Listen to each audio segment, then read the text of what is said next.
Hi friends, स्वागत है आपका हमारे यूट्यूब चैनल पर। आज हम आपको रसायन विज्ञान में लेसन 2 विद्युत रसायन का लेक्चर 9 पढ़ाएंगे। हमने आपको लेक्चर 8 पढ़ा दिया था, जिसमें हमने आपको फैराडे के नियम बताए थे। आपके पेपर में फैराडे के नियम बहुत ही ज़्यादा महत्वपूर्ण हैं, जो कि आपके पेपर में आ सकते हैं। आज हम आपको विशिष्ट चालकत्व या चालकता के बारे में पढ़ाएंगे। लेक्चर को स्टार्ट करने से पहले अगर आपको हमारी वीडियो अच्छी लगती है तो एक लाइक और सब्सक्राइब जरूर करिएगा। तो चलते हैं अब लेक्चर की ओर। लेक्चर क्या है, इसमें पहला टॉपिक दिया है विशिष्ट चालकत्व या चालकता। क्या दिया है? विशिष्ट चालकत्व या चालकता, जिसकी परिभाषा है यह है विशिष्ट प्रतिरोध। यह है विशिष्ट प्रतिरोध। अब आप यहाँ पर बताइए प्रतिरोध को किससे दर्शाते हैं। बताइए प्रतिरोध को किससे दर्शाते हैं। तो यहाँ पर प्रतिरोध को कैपिटल आर से दर्शाते हैं। किससे? कैपिटल आर से दर्शाते हैं। तो इसमें दिया क्या है? यह विशिष्ट प्रतिरोध के व्युत्क्रम होती है। इसे कप्पा, जो के की तरह ये वाला निशान होता है ना, इसे क्या कहते हैं? इसे कप्पा से दर्शाते हैं। किससे दर्शाएंगे? कप्पा से। तो इसमें दिया है कप्पा बराबर 1/ρ। खाली प्रतिरोध होता तो उसे किससे दर्शाते? आर से। यहाँ पर विशिष्ट प्रतिरोध है, विशिष्ट प्रतिरोध को किससे दर्शाएंगे? यहाँ पर विशिष्ट चालकता को किससे दर्शाएंगे? के से। तो यहाँ पर दिया गया है के बराबर 1/ρ। क्या है? 1/ρ। इसमें इसे ऐसे भी कर लिख सकते हैं, ρ बराबर R×A/L। यहाँ पर लंबाई भी है और प्रतिरोध भी दिया है, क्षेत्रफल भी दिया है। इसका एक फॉर्मूला ये भी बन सकता है, K बराबर L/R×A। ये इससे ही संबंधित है, ये आपके पेपर में आ सकता है। इसका मात्रक है O-1, सेमी -1, मोल -1। ये मात्रक आपसे ज़रूर ही पूछा जाता है पेपर में। अब चलते हैं इसी के ही अंदर आता है ये वाला टॉपिक, सेल स्थिरांक, जिससे कि आपके न्यूमेरिकल हल होते हैं। किसी सेल के लिए L/A का मान नियत हो तो इसे सेल स्थिरांक कहते हैं। जो कोई सेल है उसके लिए L लंबाई और क्षेत्रफल का मान नियत हो, मतलब एक ही समय, मतलब निश्चित हो इसे क्या कहते हैं? इसे सेल स्थिरांक कहते हैं। इसका फॉर्मूला है K बराबर C गुणा सेल स्थिरांक। C को किससे दर्शाते हैं? चालकत्व। पिछले लेक्चर में हमने बताया था चालकत्व को C या G से दर्शाते हैं, ये वही है। तो इसमें दिया है चालकता को K से, चालकता बराबर चालकत्व गुणा सेल स्थिरांक। इसमें दिया है इसका मात्रक है सेंटीमीटर -1। अब चलते हैं आगे। इसमें आगे क्या दिया है? तो इसमें आगे दिया है तुल्यांक की चालकता। क्या है अगला टॉपिक? तुल्यांक की चालकता, जिसमें दिया है, इसकी परिभाषा देखते हैं। 1 सेंटीमीटर दूरी पर स्थित 1 वर्ग सेंटीमीटर स्क्वायर अनुप्रस्थ काट के क्षेत्रफल को किससे दर्शाते हैं? ए से। अनुप्रस्थ काट के क्षेत्रफल वाले दो समांतर इलेक्ट्रोडों के मध्य रखे विलयन में 1 ग्राम तुल्यांक विलय हो तो उस विलयन की चालकता को तुल्यांक की चालकता कहते हैं। क्या कहते हैं? तुल्यांक की चालकता कहते हैं। इसे लैम्डा EQ से दर्शाते हैं। ये तो हो गई इसकी परिभाषा। अब हम इसे समझाते हैं, मतलब ये है क्या।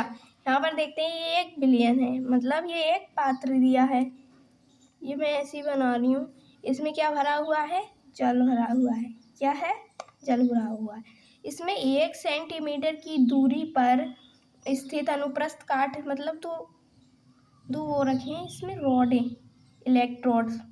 क्या रखे हैं? इलेक्ट्रोड। इसमें क्या है? 1 सेंटीमीटर दूरी पर। किस पर? 1 सेंटीमीटर दूरी पर ये रखे हुए हैं। क्या हैं ये? 2 इलेक्ट्रोड। क्या है ये? 2 इलेक्ट्रोड। कैसे हैं? क्षेत्रफल के 2 समांतर। ये कैसे समांतर? मतलब बराबर, आमने सामने रखे हुए हैं।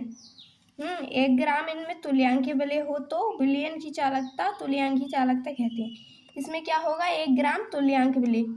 क्या होगा? 1 ग्राम तुल्यांक विलय से प्लस का, इसे होंगे कैथोड, इसे कहेंगे एनोड। इसमें क्या है? इलेक्ट्रोड। ये क्या है? इलेक्ट्रोड। क्या है ये? इलेक्ट्रोड।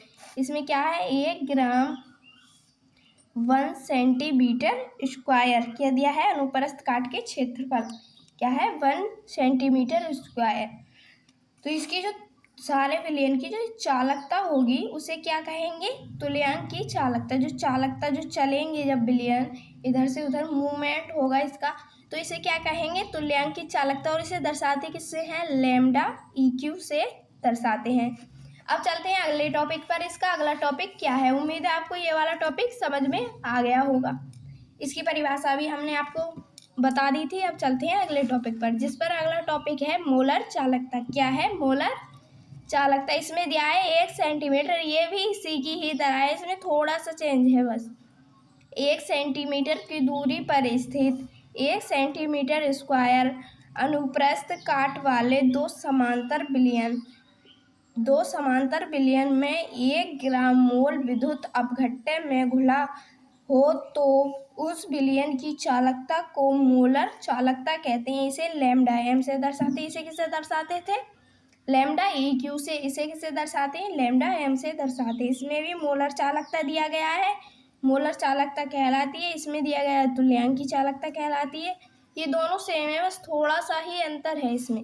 इसे किससे दर्शाते हैं, लैम्डा m से दर्शाते हैं। इसका फॉर्मूला है मोलर चालकता का, लैम्डा m बराबर K गुणा 1000/m, जहाँ पर m क्या है, मोलरता। क्या है, मोलरता। ये क्या है, मोलर चालकता। क्या है, मोलर चालकता। के को क्या बताया था मैंने, कप्पा। ये इसे किससे दर्शाएंगे, कप्पा विशिष्ट चालकता है ये। अब देखते हैं तुल्यांक की चालकता का मैंने इसमें इस थ्योरी में फॉर्मूला नहीं बताया था, अब मैं इसमें बता रही हूँ। इसमें मैंने लिख भी दिया है तुल्यांक की चालकता। इस तुल्यांक की चालकता को किससे दर्शाते हैं, लैम्डा EQ से। तो लैम्डा EQ बराबर K गुणा 1000/n। n क्या है, तुल्यांक की चालकता की संख्या जो होती है उसे कहते हैं। अब चलते हैं आगे। इसमें आगे क्या दिया है तो देखते हैं। इसमें आगे दिया है, ये देखिए, कोलराउस का नियम। क्या है ये, कोलराउस का नियम। ये आपके पेपर के लिए बहुत ही ज़्यादा महत्वपूर्ण है। जिन जिन पर मैं आपको इम्पोर्टेंट लिख रही हूँ उन्हें आप याद कर लेना, अपनी कॉपी में नोट करके लिख लेना, जो कि आपके पेपर में आते ही हैं। तो देखते हैं कोलराउस का नियम, इसकी परिभाषा क्या है। तो इसकी परिभाषा है, अनंत तनुता पर किसी विद्युत अपघट्य की तुल्यांक की चालकता या मोलर चालकता, जो हमने पीछे बताई थी, मोलर चालकता उस विद्युत अपघट्य में उपस्थित धनावेश की तुल्यांक की चालकता तथा जो ऋणावेश होता है माइनस की तुल्यांक की चालकता के क्या होता है, बराबर होती है। क्या होती है, बराबर होती है। इसमें दिया है लैम्डा बराबर लैम्डा धनायन प्लस लैम्डा ऋणायन की चालकता के बराबर। तब इसमें देखते हैं लैम्डा बराबर लैम्डा धनायन को हम C लैम्डा कैथोड भी लिख सकते हैं, प्लस लैम्डा ऋणायन को हम लिख सकते हैं A एनोड भी लिख सकते हैं। जहाँ लैम्डा क्या है, विद्युत अपघट्य की तुल्यांक की चालकता है लैम्डा, और लैम्डा C क्या है, कैथोड की तुल्यांक की चालकता, और लैम्डा A क्या है, एनोड की तुल्यांक की चालकता है। इसे आप लिख लेना। इसमें दिया है कोलराउस के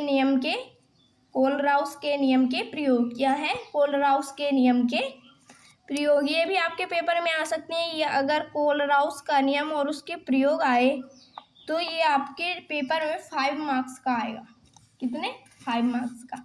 अगर खाली कोलराउस का नियम ही आया तो ये आपके 2 मार्क्स में आएगा। अब देखते हैं इसके प्रयोग क्या है कोलराउस के नियम के। इसमें पहले दिया गया है दुर्बल विद्युत अपघट्य के तुल्यांक की चालकता।